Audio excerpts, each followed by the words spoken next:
चलिए चलिए एक मगही भजन। देखिए हमारे कीबोर्ड वाले भैया भी बोले थे कि गाना है क्या भैया। चलिए एक गाते हैं, मेरा नया सॉन्ग आया है।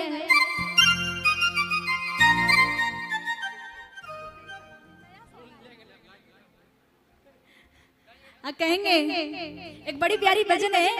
एक लड़की है जो अपनी प्रेमी को बहुत दिल से चाह रही थी।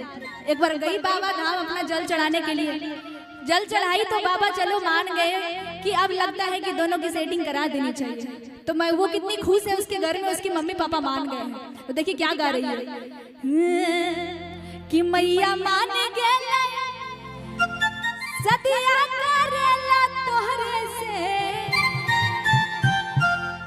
अरे मैया मान गए सदिया करेला तोहरे से,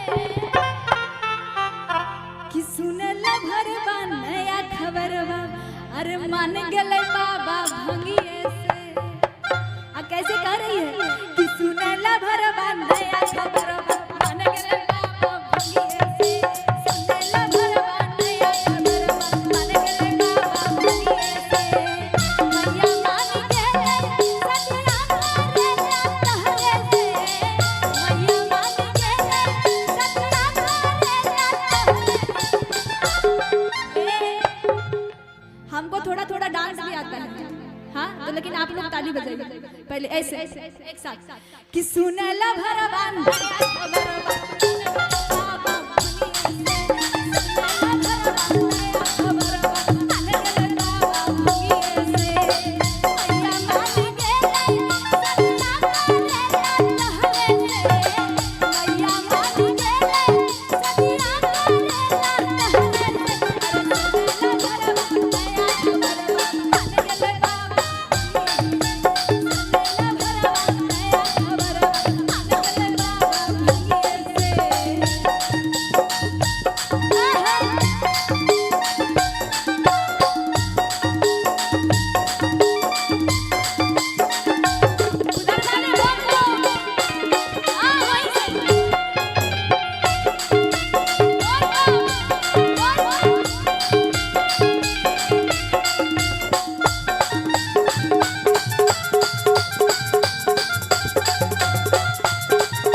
ऐसे ऐसे डांस कर, उनके लिए ताली बजाइए। वो भैया के लिए एक बार पीछे देखिए ना भैया, भैया वहीं से बोलिए बोल बा। हाँ अब कहिए कि सुनला भरवा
नया भजन सुन के। तो बोलिए पहले बोल बा।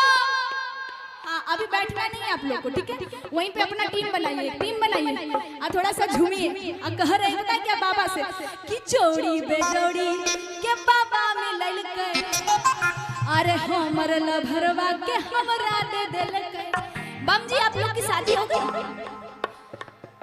अच्छा तो कन्या ही मांगने आए हैं, बोल रहे हैं हाँ। कोई बात नहीं, जिसका शादी नहीं हुआ है ना वही बस खुश है। कन्या चाहिए, कन्या चाहिए। जिसका शादी हो गया ना उससे पूछिए। और क्या कहेंगे कि जोड़ी बेजोड़ी के पापा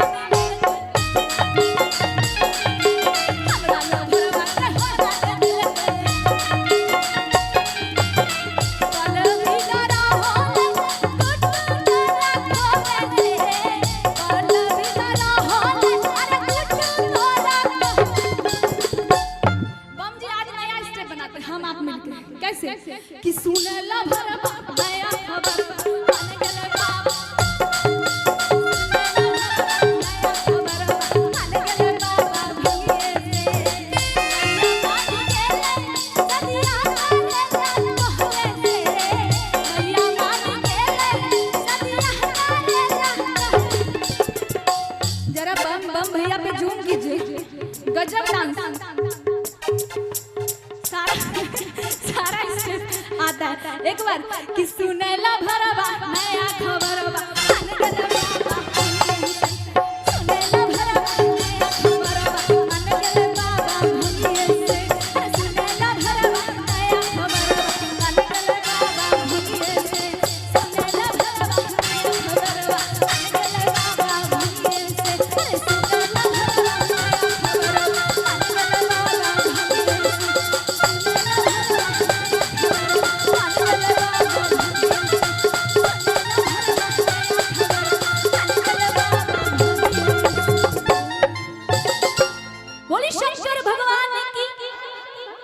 अब बम जी मैं क्षमा चाहूंगी क्योंकि कार्यक्रम का उधर से समाप्ति का इशारा दे रहे हैं, तो आप लोग आए, बहुत बहुत शुक्रिया। तो अपना प्यार आशीर्वाद, पल्लवी झा मेरा नाम है, तो आप लोग इंस्टा आईडी वगैरह पे देख सकते हैं, पल्लवी झा ऑफिशियल। और ये